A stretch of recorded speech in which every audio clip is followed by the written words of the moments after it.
Hey there. Before we start, please consider liking the video. It helps so much and I truly appreciate your support. We were just kids when we first crossed paths, wide-eyed, naive, thinking the world was ours for the taking. It was early 2018 when we officially started dating, and from the moment we connected, it felt like gravity pulling us together. At first, everything was effortless. We couldn't get enough of each other. Every day felt like a new adventure. Late-night drives, spontaneous dates, laughing until our cheeks hurt. Before long, we became inseparable. Not just emotionally, but practically.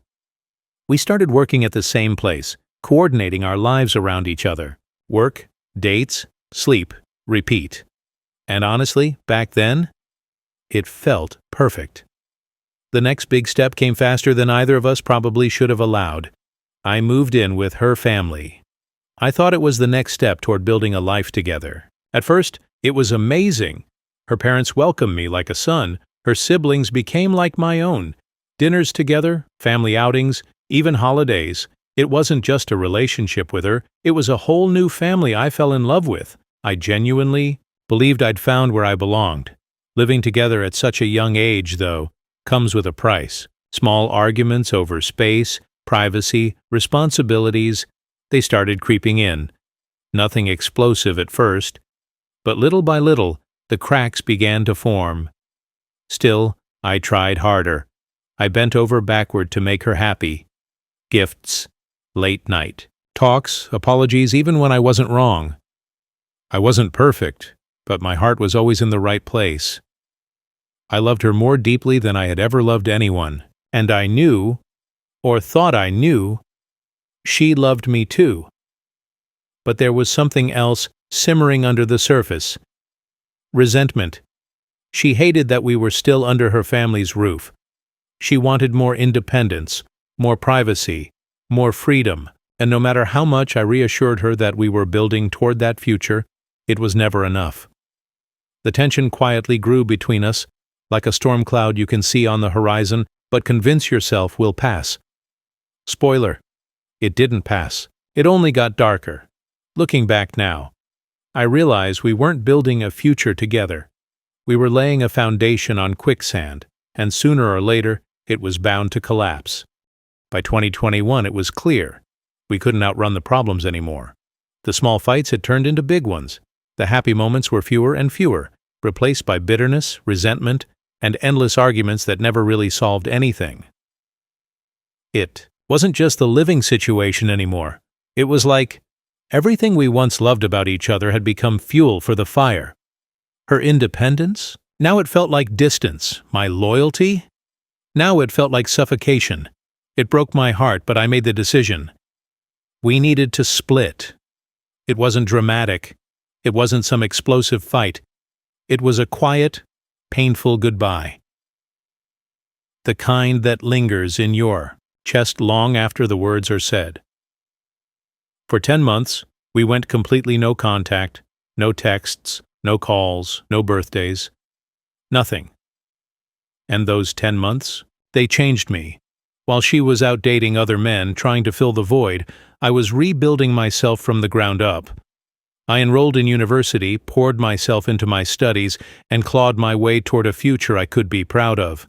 I landed my dream job, a goal I once thought was out of reach. For the first time in years, I started feeling proud of myself again. I wasn't just surviving, I was thriving. But here's the thing about growth. When you become a better version of yourself, you start to miss the people you wished had grown with you. I started wondering, had she changed too? Had she grown like I did? That tiny ember of hope led me back to her. When we finally reconnected, it was like breathing after being underwater for too long. She seemed different, more mature, more stable, more understanding. We were both older, wiser, maybe even ready for what we couldn't handle before. It felt like fate when we found a cozy little apartment together. It felt like destiny when we got married in December 2022. For a while, I truly believed we had beaten the odds. Our love had survived. We had survived. I had no idea that the worst betrayal was still ahead of me. And this time, I wouldn't see it coming. At first, married life felt like a dream. Those first few months after the wedding, they were blissful. We had our own space, finally. No parents, no siblings, no noise, just us against the world. Intimacy was better than ever. We laughed again. We planned trips, talked about the future, and encouraged each other's careers. I remember thinking, this is it. This is everything we fought so hard for. But life has a funny way of testing you just when you think you're finally safe. In July of this year, I landed a major promotion. Head of the marketing department at a company just minutes from our new home. On paper, it was everything I ever wanted, but in reality, the pressure was crushing, the deadlines were brutal, the expectations were endless. It didn't take long before the stress took a physical toll, panic attacks, sleepless nights, feeling like I was drowning with no way out. Whenever I opened up about my struggles, she'd roll her eyes and say things like, "You're a grown man, deal with it. Stop being weak, you're making everything harder than it needs to be."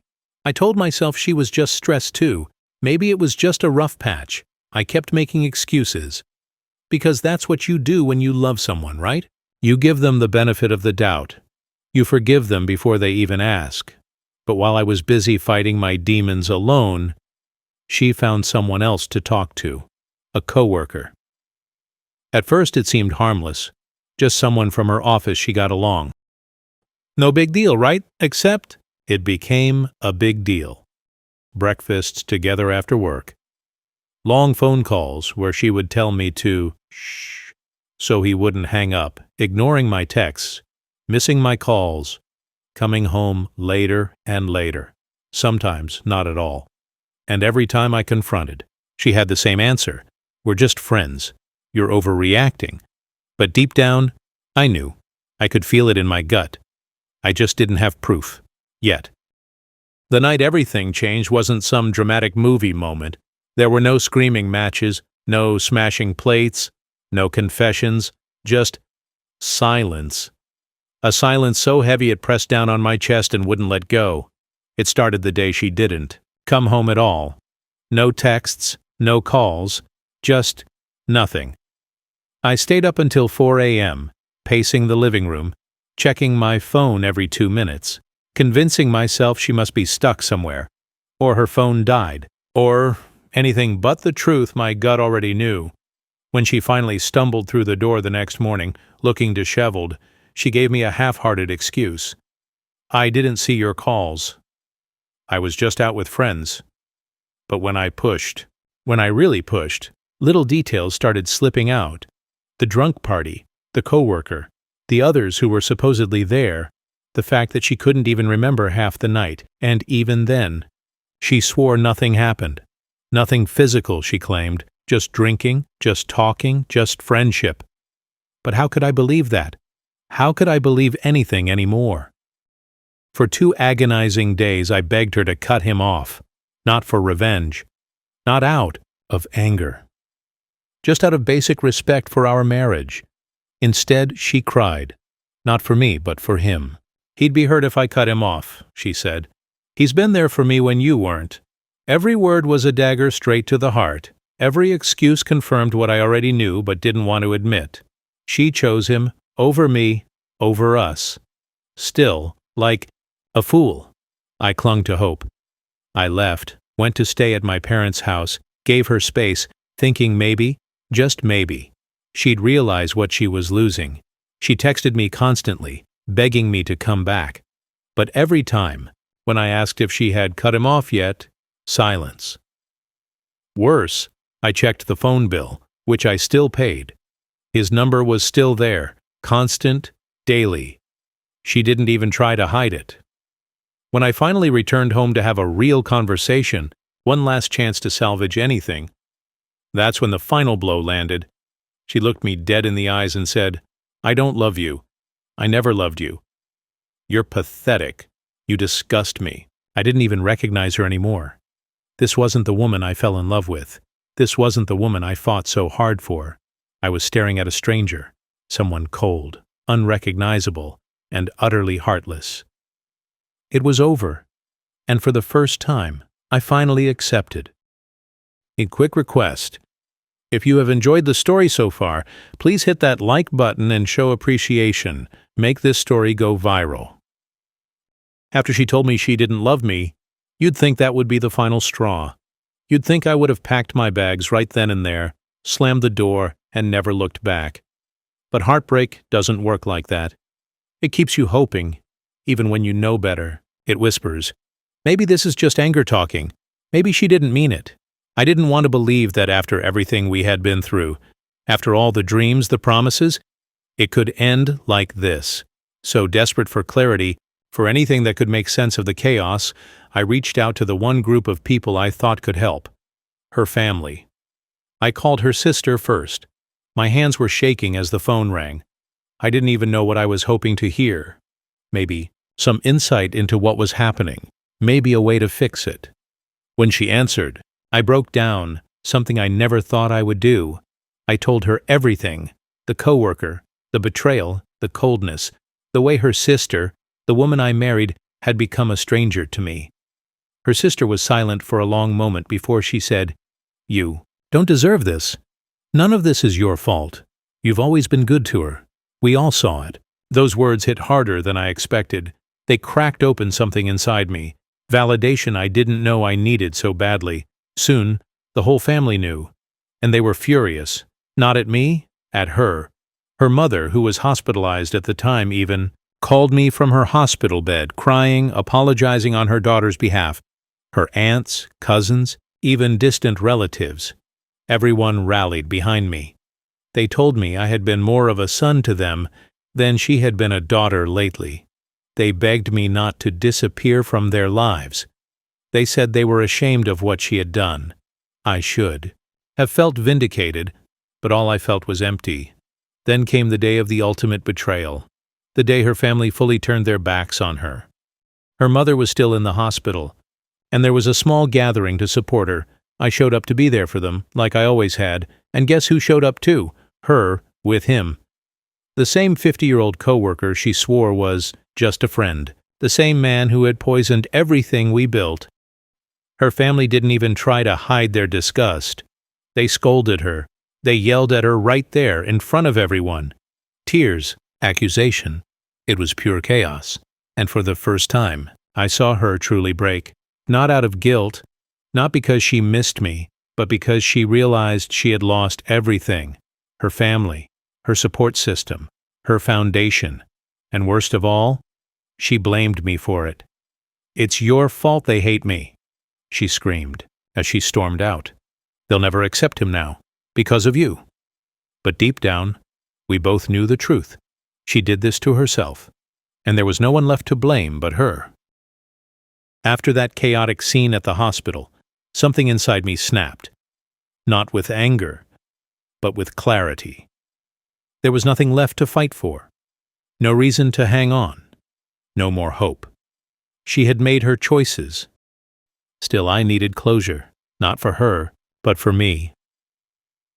A few days later, she came by the house to grab some of her things. I stayed calm, collected. I had already filed the divorce papers. I was ready to end this chapter. As she packed up, he, the affair partner, decided to play tough guy. He pulled into the driveway, honking his horn like he owned the place. My blood boiled, but I stayed steady, until he decided to step into the house. My house.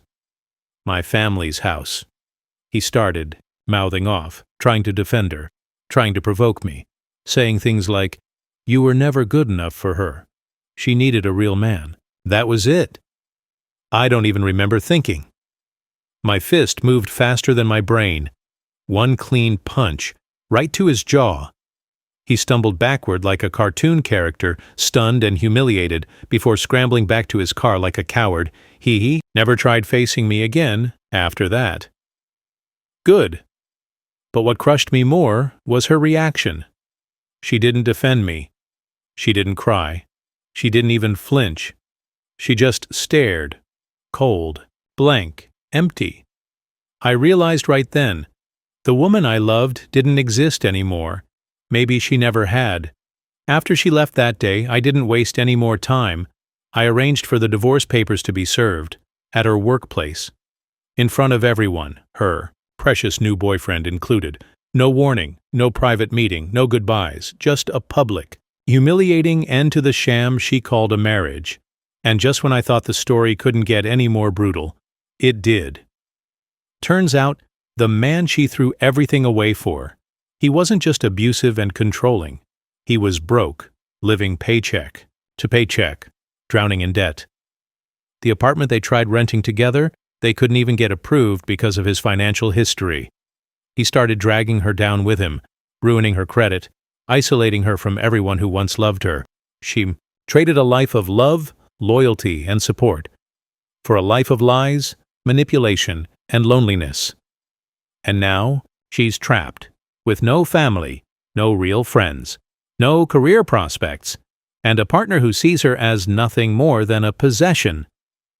Meanwhile, I'm free, stronger than ever, surrounded by real love, my family, my true friends, building a life that she'll never get to be a part of again. And honestly, I wouldn't trade places with her for anything in the world. Weeks passed. The divorce moved faster than I could have hoped. Every day without her felt like a breath of fresh air after drowning for years. I was healing, growing, living. Meanwhile, her world was collapsing. I started hearing things through the grapevine. Apparently, life with her new dream man wasn't quite the fairy tale she imagined. The fight started almost immediately, screaming matches so loud that neighbors called the cops twice. One day, he even kicked her out of their cheap, run-down apartment after a public argument. No one was surprised when she had to move back in with a distant relative, who barely even tolerated her. The best part? Her family, the ones she betrayed, wanted nothing to do with her. They blocked her number, refused to invite her to gatherings, even uninvited her from her own mother's funeral preparations. Yes, when her mother passed away, the woman she claimed to love so much, she wasn't even welcome at the hospital bedside. She showed up anyway, clinging to that same pathetic excuse for a man, and was thrown out by her own cousins. Security had to get involved. Can you imagine? Being so hated that your entire family acts like you're dead too. And she had the nerve to blame me for it all. She sent long, rambling text messages accusing me of turning her family against her, begging for one last chance, telling me we could start over, forget the past, rebuild. I didn't even reply. Not a word, because by then I knew. She wasn't reaching out because she loved me. She was reaching out because she had no one else left, and that wasn't my burden to carry anymore. Meanwhile, I thrived. I got promoted again, at my dream job. I moved into a beautiful new apartment, one filled with peace, not chaos. I reconnected with friends who said they were glad to have the old me back. The final twist? She ended up losing her job too. Turns out, office romances with abusive coworkers don't sit well with HR, especially when they cause public scenes in the building lobby.